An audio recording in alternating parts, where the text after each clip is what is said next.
Welcome to Chronic Combat Conversations, the interview series with your host, TB Scouting MMA, and The Guru, back again, this time with special guest off a unanimous decision win over highly touted prospect Javid Basharat, and he's quietly on a 4-fight winning streak in the UFC. Welcome, special guest Aiemann Zahabi. Dude, thank you so much for being here. My pleasure, guys. Happy to see you guys do some research on me a little bit out there, and I'm glad to be on the show, man. Listen, yes, it was only a little bit of research, though, wasn't it? Because this all came to be because we were just talking about this before we went live here. Yeah. We were just talking about I was doing some research, right? Hence the Guru Scouting MMA, right? I'm trying to do some scouting out here, trying to do scouting on my boy Aiemann. And I'm like, he's got some athletic takedown defense. Do we think that the question was, will Zahabi be able to keep the fight standing on the feet versus Javid Basharat? So to me, when I asked that question, my thought is that Javid probably needs to get you to the ground, because if this fight takes place on the feet, it will be too close for comfort, certainly for a minus 600, 700 betting favorite. So, Aiemann, what was your thoughts when you saw my post? I thought it was awesome. I thought it was really cool. I haven't had too many people look at my tape and chop it up. So I thought, I took it as a compliment that you went and did the research, so that's really good. But everyone doubted me, man. So it was kind of funny. And I don't think there's enough tape out on me to really get an idea of how good I am in the different facets of in MMA in general. So it was interesting to see your take. And then even I had an interview with someone else, and they said, "Well, Javid's gonna be the best wrestler you've ever faced." I was like, "There's no way he's the best wrestler, man. Like he's a good MMA fighter and he mixes things well. But in terms of like wrestling pedigree, like I thought there was guys who are better at takedowns, and I really think Reginaldo was a better wrestler in terms of wrestling. If we ask about power, grabbing the leg, lifting, finishing, I think he was the better wrestler that I fought so far. And I didn't think he could take me down. I didn't think it was possible. I think you showed that. He absolutely struggled to take you Yeah. down, and when the fight was on the feet, especially second and third round, you're pulling Yeah. away. You're landing the cleaner shots. You're landing the harder shots. I mean, by round two, he's running away from you. Yeah, it was fun. He actually turned and ran. I thought it was pretty funny. But with his height and his reach and his in and out style, it's hard to hit him in the head. I'm not gonna lie. And one thing that he's really good at, and I was saying this in another interview, but he's very good at the intangibles in terms of distance control. Like, he has clean strikes for sure, but his best asset is his distance control. And he likes to keep it at a range where he can't get hit too much. But I do find that his style, his fights. Sorry, like watching his fight, I found that his style needed to score that takedown, because to be able to do the footwork he does, he needs a quote unquote break in a way where he's like takes a guy down, holds him down, beats him up a bit, gives his legs a break and brutalizes the guy, zaps the guy, then he can go back on the feet and do his thing. So my brother said, "Listen, we've never seen him have a fight where he can't score the takedown. What if he has no plan B? What if he can't continue on the feet the way he always does if he can't get on top of someone and brutalize them?" So that was part of the game plan. Your that's so brother's a interesting. legend for Zahabi, by the way. Yeah. Of Yes, course. Yeah. yes. And so we actually had a question specifically asking if you prepare any differently for a specific matchup, whether you change what you do in your offensive game, do you change what you do defensively, or is Yeah. it kind of just changing your whole approach for each individual opponent? Yeah, it's always different. That's why my fights don't look the same. It's always different, Mm. and there's always a place where you can fine tune your skill set. And you know what's pretty funny is that like for this camp, I brought in some big names just to help me prepare, because Javid is a big test, and I give him all the respect. He's a great fighter, so I wanted to bring in the best guys that could imitate him as much as possible, and some other guys to help me with other things. So like I brought in Ton Lee, who's like interim champion at ONE FC. He Mm. was a champion. He lost the belt, and he came back. He won the interim Unfortunately. belt. I Yeah. got Jonathan DeBella to come in also as a kickboxing world champion at ONE FC. I brought in Mm. Ryan Hall, and I brought in Said Yakub Kakhramonov to help me prepare for the takedowns, right? So I got all these guys working with me. And Todd Lee came in really late. He came in 3 weeks before the fight. Oh, wow. Okay? Came in 3 weeks before the fight. He's fighting the day before me, and he still came, which is great. I'm happy he came. But with him coming, he actually found a hole in the game plan that we had prepared up until then. So I was doing a game Mhm. plan for 5.5 weeks. Tan Lee comes in. I try to execute the game plan on him because he's very taekwondo as well. Right. And boom, he found a glaring hole. And I was like, oh man. For us, like, we gotta change this. And then Tan Lee is actually is so good that he's also able to articulate. He's not only like, some fighters they just do and Mm. they have no idea. They just they training, they have the coaches do all the thinking and they just go out there and do the work. But Ton is one of those guys who's able to articulate and explain things to me in a way that he's like basically giving me the keys to a lock instead of me having to go back home and start from scratch. So he Right. gave me a couple of keys and we switched the plan. So like just 3 weeks before, 2.5 weeks Wow. before, we started a whole new game plan and the game plan worked successfully. What's that Wow. like for you mentally going through that, realizing that, I assume being a fighter, you have to obviously all the preparation, but there does have to be some level of blind confidence. So again, you're 2, 3 weeks Yeah. until game time, and that blind confidence on some level does get shattered. So what is that Yeah, like for well, you in it's that not it's moment? not confidence in the sense of like because I've been talking about like ever since the Draco fight, and Mm, I told my brother we gotta have a loose game plan. Like my brother is also thinking about it, like because now I'm at the point where people are trying to plan for me, so I have to be able to adapt. So like the game plans are really they're like more like general with a couple of specifics, but I'm assuming now that my opponents won't fight me the way they've been fighting. So there is that room for things to change because before that the Draco fight, I was very stuck on my game plan and I would not deviate. And if it wasn't working, it was me and I had to find a way to force the game plan in. But mm, ever since from COVID, we've changed it all up and it's much easier now for me to go on the fly and make a change. So it doesn't hurt my ego as much. But I also was like in camp, the game plan we had was doing so well, so it's right. not really like blind confidence because I'm having other guys try to mimic Javid, Of course. but none of What them could as good as Tan. right. So when Tan found the hole, I was like, oh, okay, let's just solve it. And he gave it to me, and I was able to change it like that. Like it's just basically it was a decision that had to be made. It wasn't a new skill that I had to learn. What flipped Wow. that switch in you to be able to, whether it's accept criticism or not take it personally for your ego? Because again, maybe a younger you hits that wall in training camp Yeah, and decides, no, this is my game plan yeah, it's a and this is the way brutality. I'm doing it. So what Yeah, what switched inside you that made you open to that?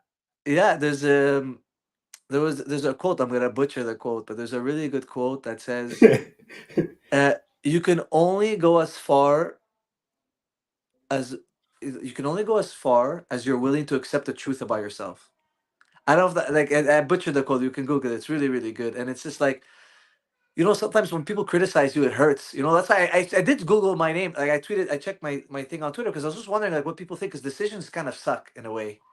Mhm. Right? Like when you finish a guy, you sub him, you knock him out, you TKO him, and it's like there's more like you're at ease with everything. And when there's a decision, I was just like, okay, what are people's opinions? Whatever. Even though I think I won, like my brother, when the third round ended, he's like he hugged me, he told me he's like, I think you got this. He's like, I think it's a screw job if you don't get this decision, and let's wait to see what the judges think. But I'm still curious to know, right? Because I Of have to course. build. I want to win. I want to be better. I want to be successful. And a lot of criticisms are somewhat true, and some of them are unfounded because people don't know anything about fighting. Some people like they just say shit out of their ass. They have no fucking idea. Sorry for swearing, but No, but some people's No criticisms problem. they matter. Like when Ton criticizes me, I know he's looking for my best interest. When Frost right. criticizes me, like I know that I have to accept it and fix myself. I That's like awesome. that. It takes humility, and that's what really leads to growth. And that's kind of the spirit of the quote that you bring up. I love that because it shows there's a reason why you're on such a big winning streak. You're right on the cusp there of the top 15 too. I Yeah, know you were speaking about that in the post-fight interview. It must be exciting. yeah. Right there, man. I'm excited. I'm hoping that it's we're forward. We're just always moving forward. Like I don't know exactly how it works the rankings, but I always felt like it's group stages. You know what I mean? And I felt Mm, like me and Javid were like in the top 20 to 25, top 20 to 30, that makes somewhere over sense. there. And we both have a 3-5 win streak. Whoever wins gets to the next group.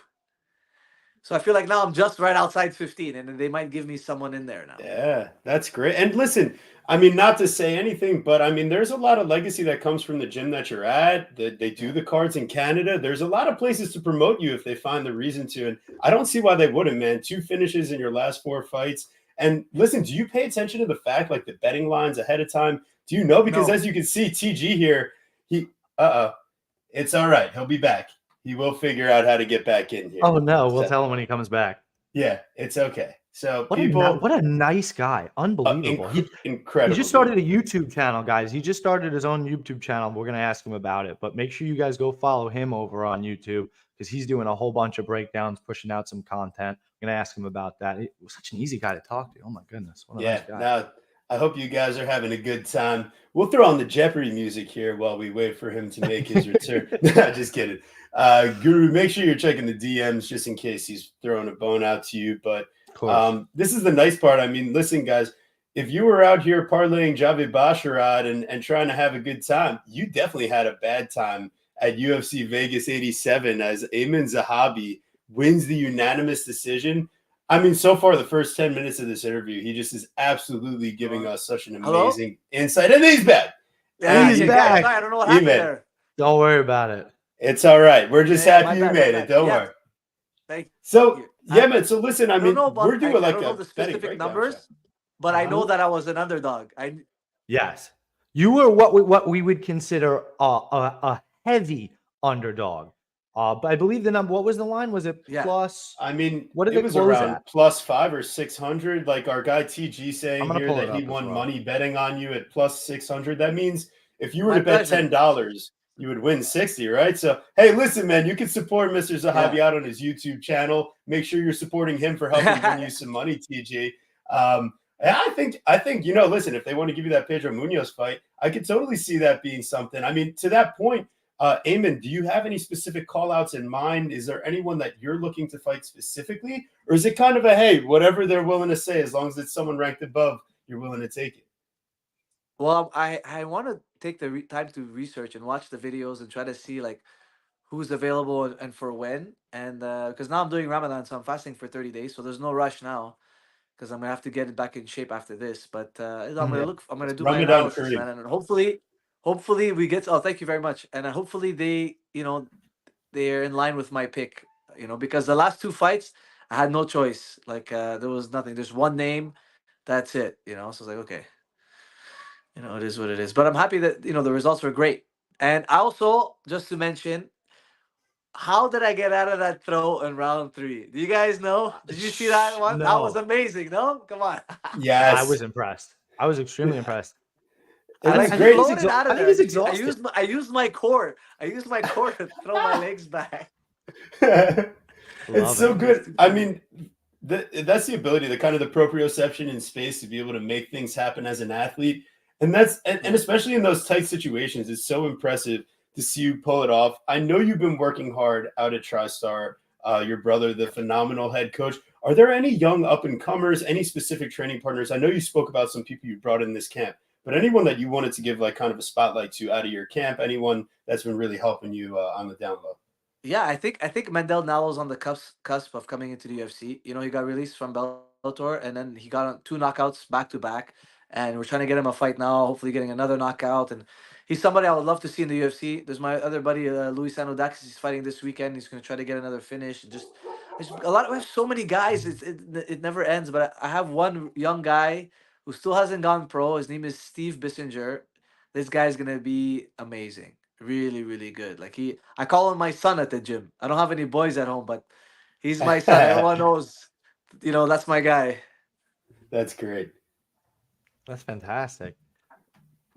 What Yeah. else? What do you CB, did you have something specific? Yeah, so I was going to say, Sorry. so I know you said you were in the middle of the fast. First off, so how is that going? I know it's very Thank you. difficult to Yeah. do that fast annually. Are you training at the same time? Yesterday, I decided to do like a light workout in the day and then come back at night. And then I was so dehydrated that I couldn't come back at night. So today, Hmm. I'm doing the opposite. I'm not training in the day, but I'm going to go in for the evening workout. And just like, because I was too dehydrated for too long and it Yes. had this throbbing headache. I'm just getting used to it again. Yeah. So what is that like trying to be a pro athlete while obviously serving your religion? Yeah, I mean it's tough, like it's not easy to do, but we have to find a way to make it work, and I just gotta work my schedule around the fast. That's it. So I might have to just do a later training as a second training, like a run or something easy, like later on. Mm. Because now I was able to, to 4 or 5 win streak. I was able to build myself a home gym, like in the garage. Like I got a treadmill, I got all that stuff.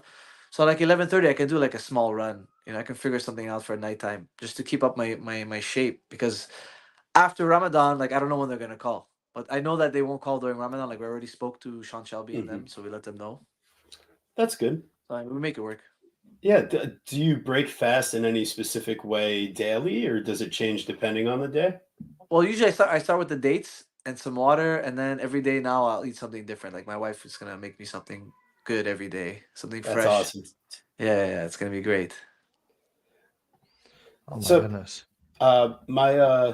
my other question Yeah. is, so for how are you feeling? Were there any injuries coming out of the last No, fight? Are you amazing. recovered? Honestly, That's I felt awesome. really good. I felt so good after that last one. It was shocking because we went all 15. We went all Right. 15, but I didn't take any heavy damage. Like he's really a good volume striker, and he tries to pitch a shutout as much as he can. But in terms of like damage, I didn't feel like I took too much damage. Yeah, I got a couple of black eyes and things like that, but nothing too serious. Like out of the Eric line fight, I limped out of there, man. Like those five calf kicks are brutal. It's the new game. Like if you can outpoint someone on calf kicks, man, you might end the night. They're brutal. So yeah, that one I limped out, but this time not so bad. That's super tough. I feel like nobody appreciates like how much the calf kicks actually hurt. Like I mean, I feel like if you actually watch the sport, you see it because the fight starts and the dude eats one calf kick and they're like, oh yeah, no, his leg's already cooked Yeah, it's because done. it Look what happened really, to O'Malley with Cheeto. My friend Mandel, he lost one time. He got kicked in the peroneal nerve. His foot shut down. It yeah, happened to Michael Chandler too, right? yeah, it did. Yeah, Yep. so it happens, Hmm. and those things are brutal. And and it keeps your head just far enough so you don't get punched with something too heavy. So it's kind of safe. It's like an easy little chip shot you can throw, and it might win you the fight. Even what's his name? I don't think I think what's his name? Martinez destroyed Yanez with those kicks too, man. Yes, yes. Those Yes. were We brutal. picked Martinez because of that. Yeah. Okay, that's We good. had a That's good. Yeah. Yes, we did. We had a feeling it was Adrian. We had on the show, friend of the show, but we had a Okay. feeling the boxing stance was going to be troublesome for him in Yeah. that fight. Dude, so I know we did kind of mention. I did want to go back over it just to be sure. First, by the way, I'm not sure again how versed you are in the betting market, but you were they gave you a 15% chance to win your fight versus Javid Wow. Basharat. Uh, 15%. That's it's disrespectful. yeah. It tastes Like even it's sweeter though. I feel like it tastes great. 100%. It's Tastes amazing. amazing. Absolutely. You just You and you know, deserved it fully. yeah. It's funny because even one of the things my brother Faraz, he told me that he was the happiest about was that I didn't choke because everything was so against me. Yeah. Everyone's talking, Twitter, journalists, analysts, blah blah blah. Mhm. Even it was funny like when I would tell people who I'm fighting, they're like, "Oh, this is your biggest test." Yeah. Like, yeah, thanks. I know every fight is always my biggest test, really, if you think about it. And Yeah. because you're always trying to move forward, right? You're always trying to, it's always the next big thing. Mhm. It's always the next big thing. Then I'm like, when I watch his fights, I feel like I'm the biggest test he's had too.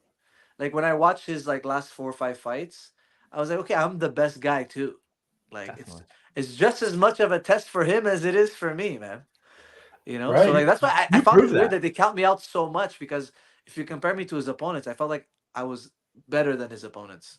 One of Well, the there's big a things lot that of mhm. I was There's a going to say lot one of of the recency bias that goes into it. yeah, Yeah. recency bias a lot. And one of the things that I had pulled away when I was looking back at your tape, I was like, you know what? It's been a while since he's fought a grappler. Certainly a grappler that I would expect to have volume grappling. I was like, maybe this Yeah. could be a But problem or a door, but he didn't have the volume grappling, and he wasn't successful with it yeah, either. but Javid's not really a grappler though, no? Right. Right. I He's think a that's he's a something striker. overlooked. He's a striker who takes Takes opportunistic breaks on the ground. You already opportunistic said it takedowns to score. perfectly. Yeah. You said Because it perfectly. yeah. And it's what we said when we were breaking it down was we said he kind of lacks killer instinct. But Okay. it's not necessarily no, but I think you're right. I think it's more that he is the striker that likes to play safe and then he needs to take breaks. So he does that with grappling. And I think we misidentified him a little bit, and it's why we were wrong when picking your fight. Yeah, no, it's all good. I mean, it is what it is. You're making choices with the information you have at the time, and plus, like you're right in terms of recency bias. I wasn't fighting often, but like I Mm. do think that the layoffs paid off. Whereas, let's say like you watch some other guys, they don't fight often, but they come back way worse. Mm. But I'm with my head is down and I'm putting in the work, man. You know, it's like the light's not. Like there's a Deion Sanders was saying, the light's not on you, but keep working, keep pumping away. You know, the light's not on you, but keep working, keep doing it, keep doing it. And that's what I was doing, man. I was just And putting in the shout work and out getting ready to come TG in back. the chat. Shout out Yeah. TG. TG says you have the highest striking defense Yeah. in the entire UFC, and I believe that Oh, I didn't know that. He struggled Really? to hit you. Yeah, Definitely. My it's way defense up is there. my defense is my biggest asset. You know, like that's another thing that my brother loves the most. You know, like Mm. our favorite fighters are Mayweather, you know, or all the guys like Rigondeaux, all the guys who put defense first. We really respect them because the sport is really about hitting and not getting hit, man. I'm trying to go home to my wife and kids in one piece. I've been knocked out with a spinning elbow one time because of pure Yeah. arrogance, man. Like I didn't think I could ever be knocked out. I was too arrogant and I didn't think the guy had any power for me. So like now I'm just trying to find that middle of where I'm confident, but I'm not so overconfident that I'm making errors or letting my opponents force errors on me. You know what I mean? Right. Because I think at the level that I'm about to like, especially at the level of Javid, number one for sure. Like, if you watch Javid's fights, in my opinion, he was very good at getting under their skin and forcing an error, getting them to Mm. feel like, oh, I'm on the back foot. I gotta go now. And then they keep shooting from such a bad range or not enough of a setup that his footwork was too great. And when they would fail, he would reshoot, Right. or that he would get them so tired from failing that eventually he could take them down at will. So I was like, okay, if I'm s- if he can't force an error on me and I don't make an error myself, I think my striking is good enough and I think my wrestling is good enough and everything Yeah. else is good enough. So I just gotta be calm and collected, you know. And like, man, I don't know if you guys watched the fight, but Dustin did amazing. Oh, Like he Yes. weathered a storm like you wouldn't believe it. I was just telling him, Hmm. I was doing a live, my first live ever. I was telling my wife like BSD is going way too crazy for a guy like from Dustin because Dustin won't break and right. you're not gonna force an error. Like all his errors were him jumping guillotines. If he never jumped guillotines, could have maybe knocked him out sooner. Did Those you are hear all what like BSD him. said though? What do you say? He said that he had a staph infection and he was on antibiotics. So Listen, if he would have won, yeah, we no, wouldn't Yeah, have. yeah. fooey. I love it. Exactly. We don't. I Yes. love Listen, it. he was doing great.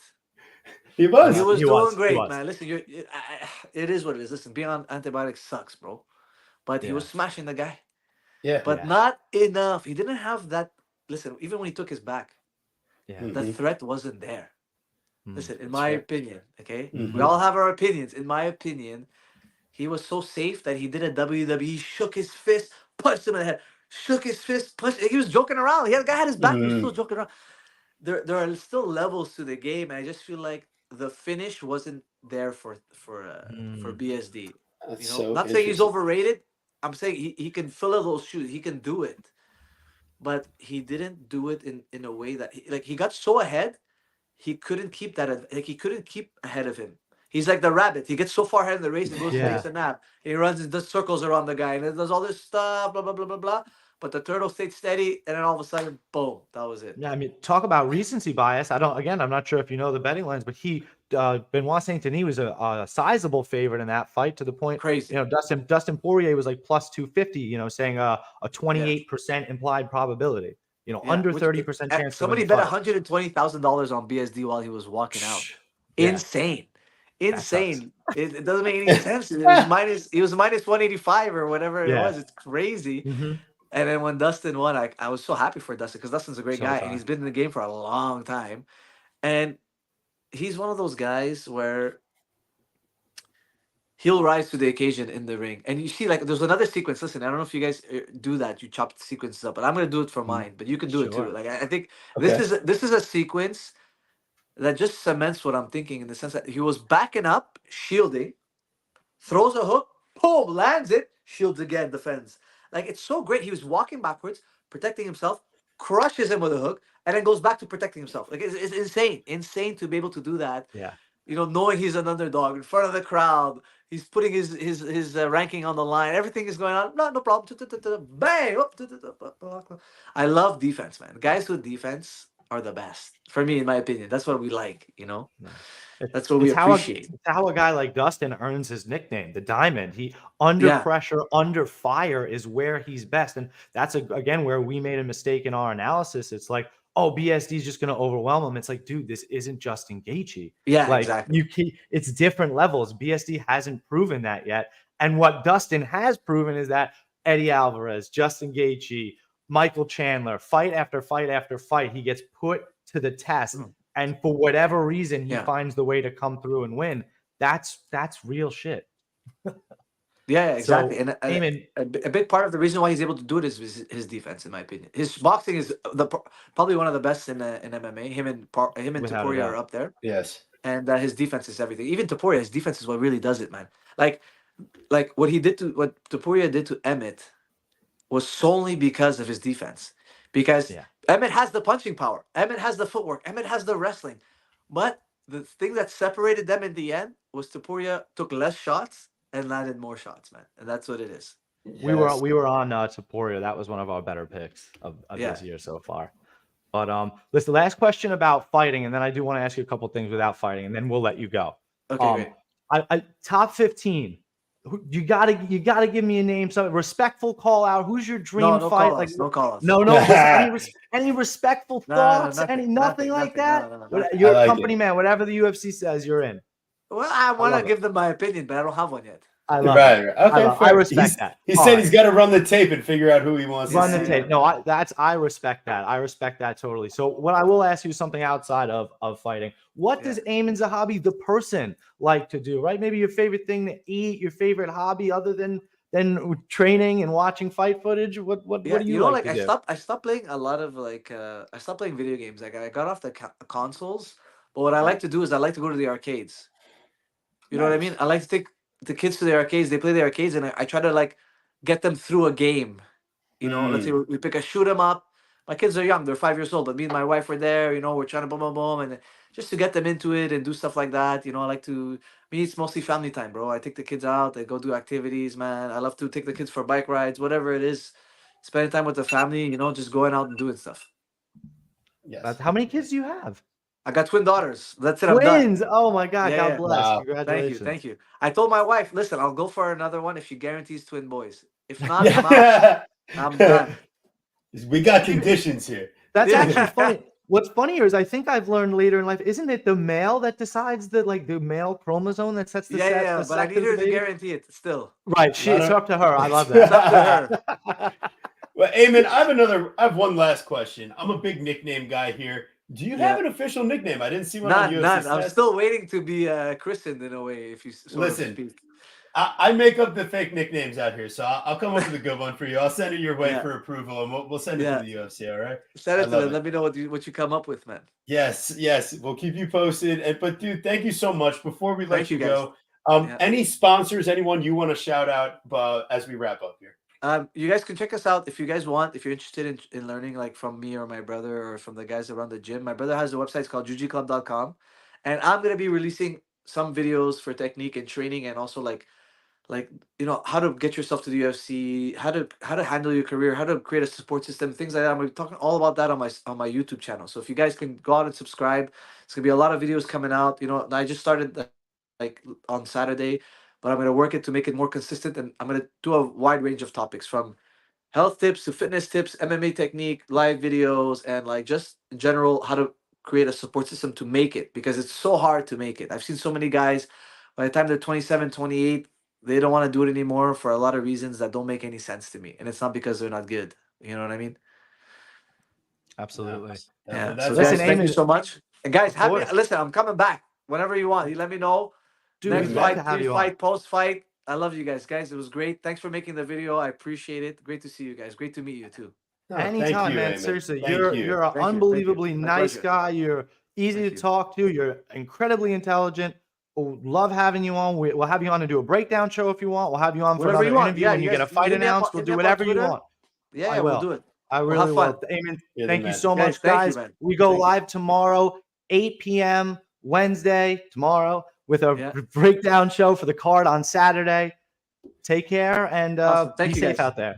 Thank you. Have a great one. Ciao, ciao.